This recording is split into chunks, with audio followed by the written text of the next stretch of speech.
O Dicionário, de Machado de Assis. O dicionário.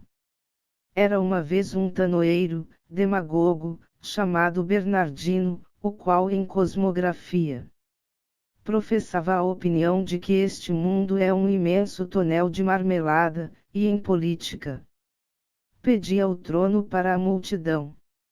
Com o fim de a pôr ali, pegou de um pau, concitou os ânimos e deitou abaixo o rei, mas, entrando no paço, vencedor e aclamado, viu que o trono só dava para uma pessoa, e cortou a dificuldade sentando-se em cima. Em mim, bradou ele, podeis ver a multidão coroada. Eu sou vós, vós sois eu. O primeiro ato do novo rei foi abolir a tanoaria, indenizando os tanoeiros, prestes a derrubá-lo, com o título de magníficos. O segundo foi declarar que, para maior lustre da pessoa e do cargo, passava a chamar-se, em vez de Bernardino, Bernardão. Particularmente, encomendou uma genealogia a um grande doutor dessas matérias, que em pouco mais de uma hora o entroncou a um tal ou qual general romano do século IV, Bernardas Tanoarius.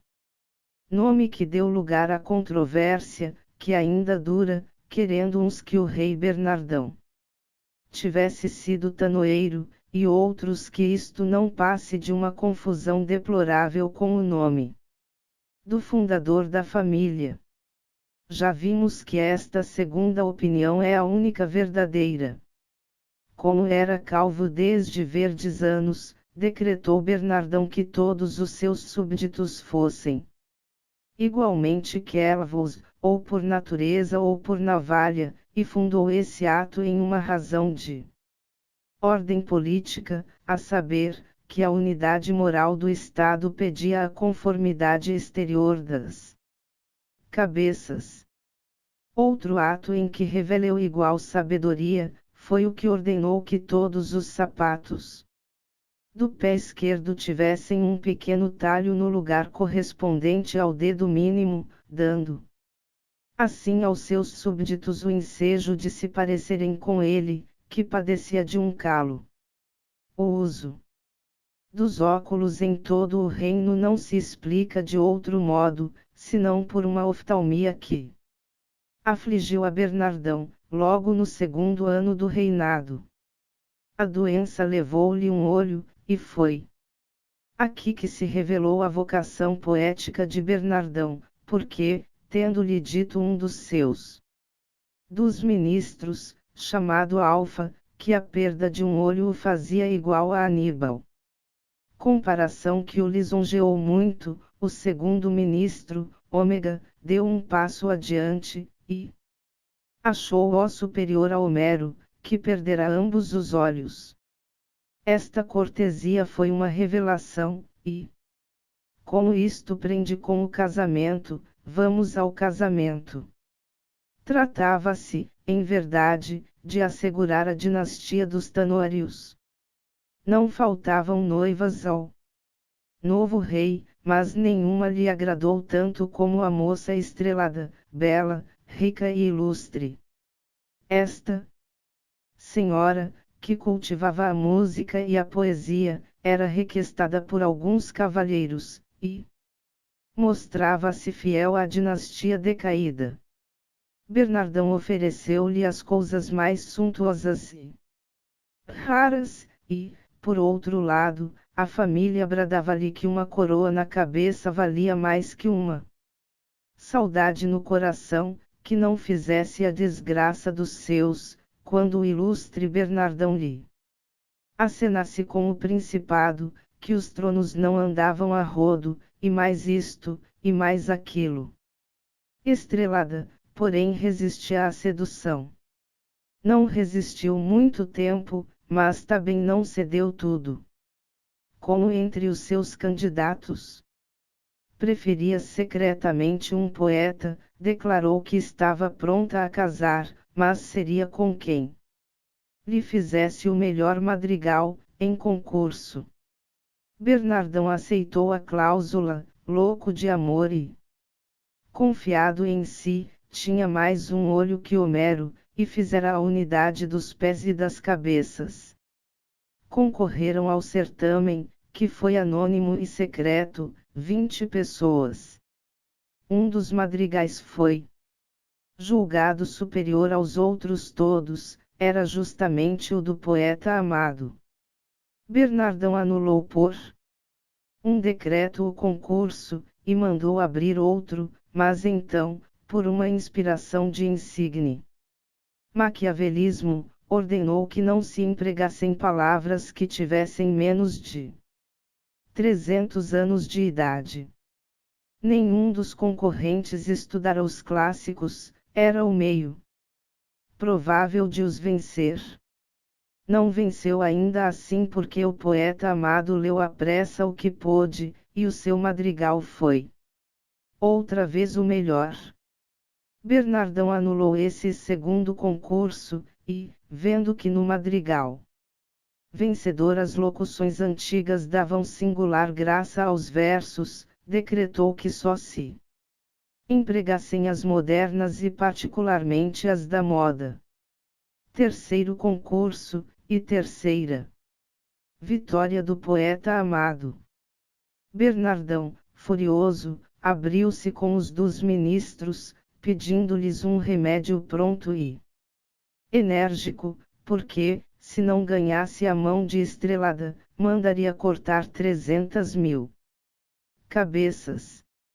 Os dus, tendo consultado algum tempo, voltaram com este alvitre. Nós, Alfa e Ômega, estamos designados nelos nossos nomes para as coisas que respeitam a linguagem. A nossa ideia é que Vossa Sublimidade mande recolher todos os dicionários e nos encarregue de compor um vocabulário novo que lhe dará a vitória.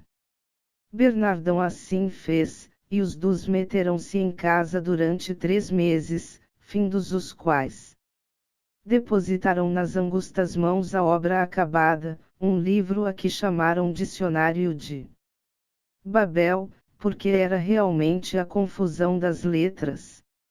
Nenhuma locução se parecia com a do idioma falado, as consoantes trepavam nas consoantes, as vogais diluíam-se nas vogais.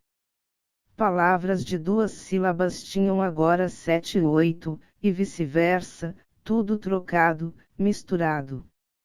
Nenhuma energia, nenhuma graça, uma língua de quecos e trapos. Obrigue Vossa Sublimidade esta língua por um decreto, e está tudo feito. Bernardão concedeu um abraço e uma pensão a ambos, decretou o vocabulário, e declarou que ia fazer-se o concurso definitivo para obter a mão da bela Estrelada. A confusão passou. Do dicionário aos espíritos, toda a gente andava atônita. Os farsolas cumprimentavam-se na rua pelas novas locuções, diziam, por exemplo, em vez de bom dia, como assou. Plerx, Rolf, a própria dama, temendo que o poeta amado perdesse afinal a campanha, propôs-lhe que fugissem. Ele, porém, respondeu que ia ver primeiro se podia fazer alguma coisa. Deram 90 dias para o novo concurso e recolheram-se 20 madrigais. O melhor deles, apesar da língua bárbara, foi o do poeta amado. Bernardão, alucinado, mandou cortar as mãos aos dos ministros e foi a única vingança.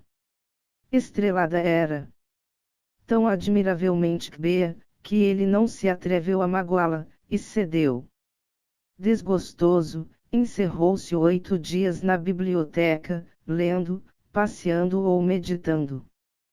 Parece que a última coisa que leu foi uma sátira do poeta Garção, e especialmente estes versos, que pareciam feitos de encomenda.